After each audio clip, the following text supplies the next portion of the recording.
Hi, my name is Raul Leal. I'm a designer of backend systems. I have a background in mathematics and theoretical computer science. I moved from academia to industry. I started phasing out legacy systems in financial institutions, where I helped them to move away from their COBOL systems. And now I work at Bolcom, where I help them with the retail platform. And today I want to talk to you about legacy. And I'd like to start with a metaphor. It's the metaphor of Dorian Gray, the picture of Dorian Gray. For those of you who don't know this story, Dorian Gray was a young man, hardworking, very ambitious. But he found it was a pity that his body had to age. And he got this great idea that would be so wonderful if his body will remain young and something else will age. And the story says he made a deal with the devil. His body will remain young, and a picture of him will age. And then he became very successful. But all the ages was getting into the picture. And all not the physical age, but also the emotional age. And all those bad decisions, also treasons that he had done. All those other bad things that he had done. All of that came into the picture. At some point, the picture becomes so ugly and so unbearable that he cannot tolerate it anymore, how his soul has become. He takes a knife, he cuts the painting, he burns it, and then he dies. Because the picture was what was holding his body.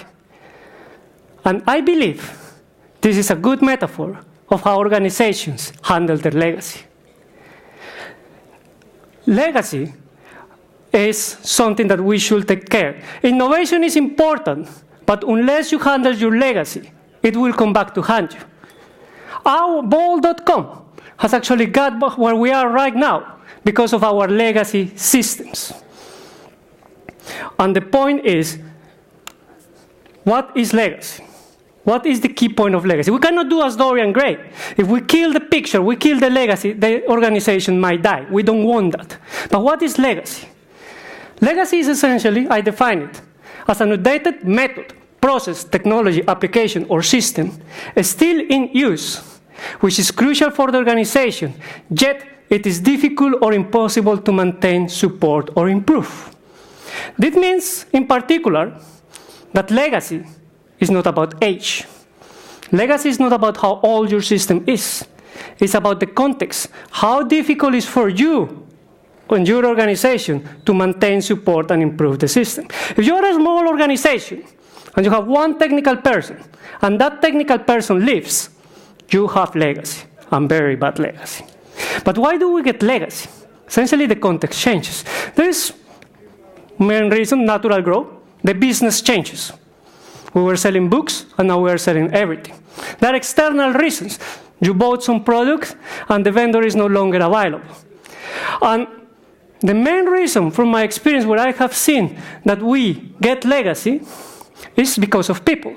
And it's not because people doesn't do a good job. It's because people changes. It's because the organization changes.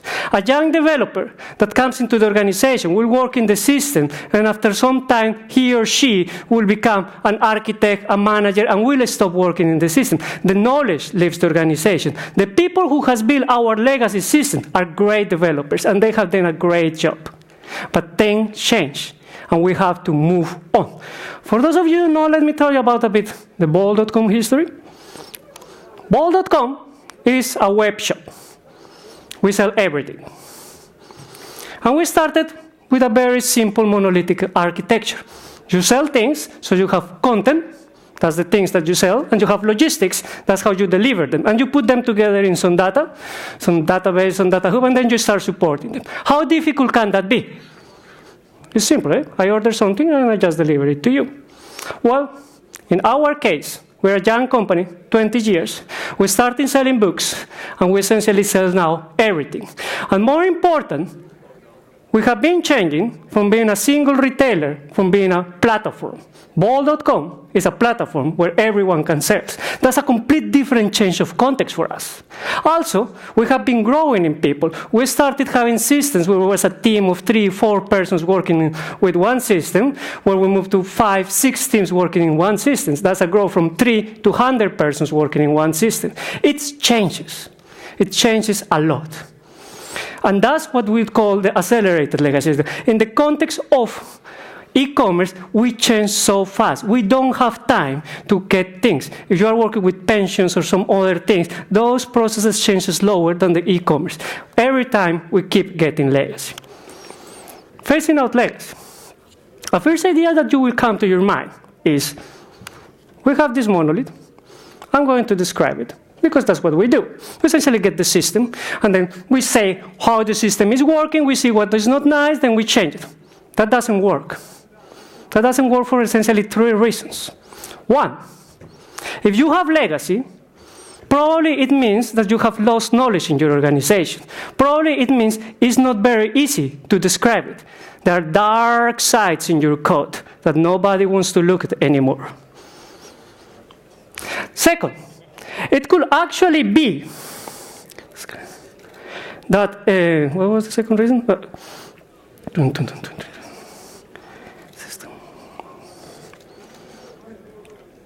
Well, essentially, the third reason, that is the main reason of this talk, is, all right, the second reason is, be realistic. I mean, a legacy system has been between 5, 10 years. It's not realistic to pretend that you are going to understand and change that system in 6 months, 1 year, 2 years. That doesn't happen. Legacy systems are actually systems that do the job. They do the work well. It's like with music. All music was better, not because musicians were better. It's because only the good music remains. And that's with systems. Only good systems stay alive. And the third main reason is it doesn't matter. It doesn't matter how the system works anymore. If you get anything of this talk, get this. Phasing out legacy. It doesn't matter how the system works. What matters is what is the position of the system in context.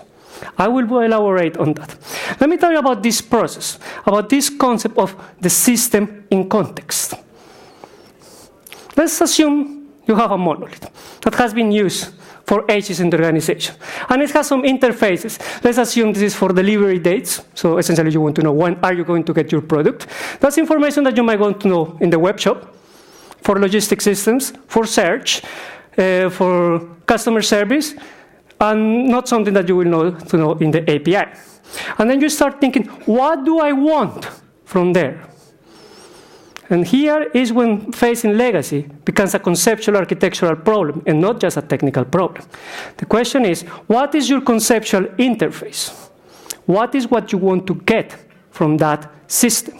It can be that it was implemented in an ugly way. 3 physical interfaces, REST, box, whatever you want into there. Some of those interfaces were overloaded. It doesn't matter. It's okay. It got you there. What is what you want now? And you think about that. And you say, oh, okay, this is essentially what I would like to have. Then you put a new service. Yeah, this is a kind of a strangulation pattern. And then here is a technical trick. When you start doing this, focusing on the context, just make this new service star models and make a data synchronization with your old system. So essentially, you are making a new phase for your old system so that it looks like you would like it to be.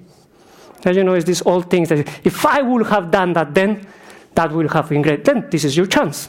Do it. Once you do that, you can ask the services to move to this new thing. Because this is what we did before, but this is how we want to work now. And you ask them to move them. Once you have done that, essentially, well, you know what happens. Then you say, okay, you don't have to use the whole interface. If you don't use the whole interface, you can deprecate the interface, and then magic happens. One part of the monolith is deprecated. Here is an important point. Not all the monolith is deprecated. One part of the monolith is deprecated. Because this is important with legacy. Start slow, don't pretend to get it everything at once. A legacy system has been growing in your organization for ages. It takes time. to get those things about. Let me summarize how it's actually happening. The first thing is conceptualize. Think different. What is the system in context? Second point, focus. Don't try to do everything at once. Agile, ever heard about that? Focus. What is the thing that delivers the most value now? Where do you want to improve the most? Then you do what is called the logically deprecation, essentially an strangulation, and then finally, actually deprecate and actually do kill the system. In the kill it part, you repeat, and there is a monolith removal. But you might be saying, okay, that sounds like an interesting idea, but how do I build those services? You say, I would like to get here.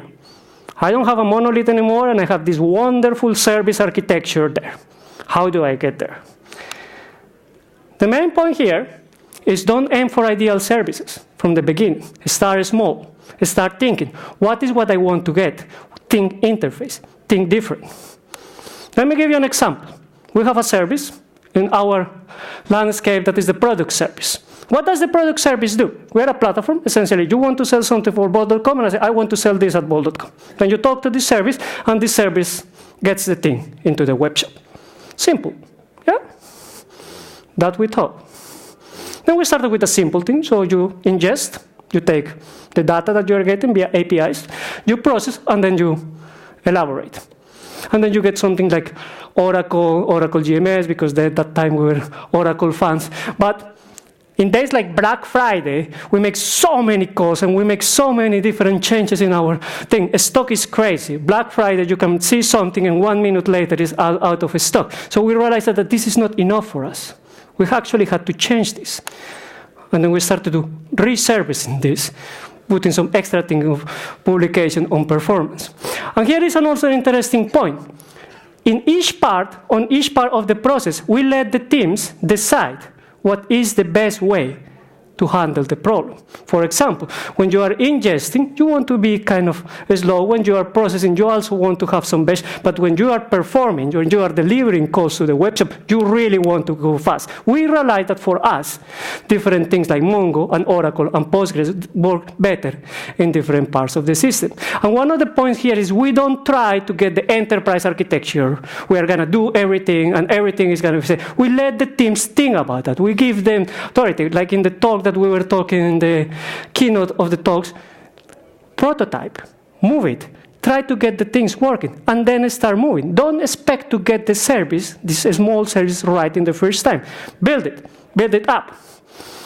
And this is the key point in there. And here is what I want to say, like different mindset. This is what you hold together this talk. Think different when you are talking about legacy systems. A legacy system is like this dandelion. You had it there, it was nice at some point, but what it does in the moment is not relevant anymore. It is doing the job. Trust the system. It has got you where you are. Now focus on where is the system, the offspring in the system, in the organization. Where is that going? That is the key important point to think about legacy. So think about the offspring of your system, not on the system itself. Think about the interfaces, not the internal process.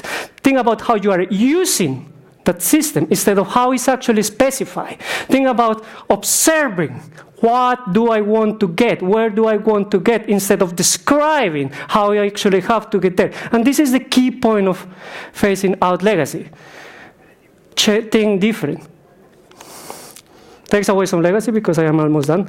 Don'ts. Do not fear legacy. Legacy system. I have not seen a single legacy system that is not great. I was in this financial institution. When I look at their customer services, like, wow. Those guys were very, very smart. Don't focus on how the system works. It is no longer relevant. It does the job. Don't aim for ideal services. And what is related is sometimes when we get and discuss these things, and the Big Bang SOA, Big Bang service architecture. One time I'm going to do everything. Everything, beautiful servicification, everything. Don't expect that. Take it slow. Do. Focus on the context. Focus on the context of the system. How is the system in context? Think interface. Deploy. Deploy services. Build. A service there is one service more that is killing your system.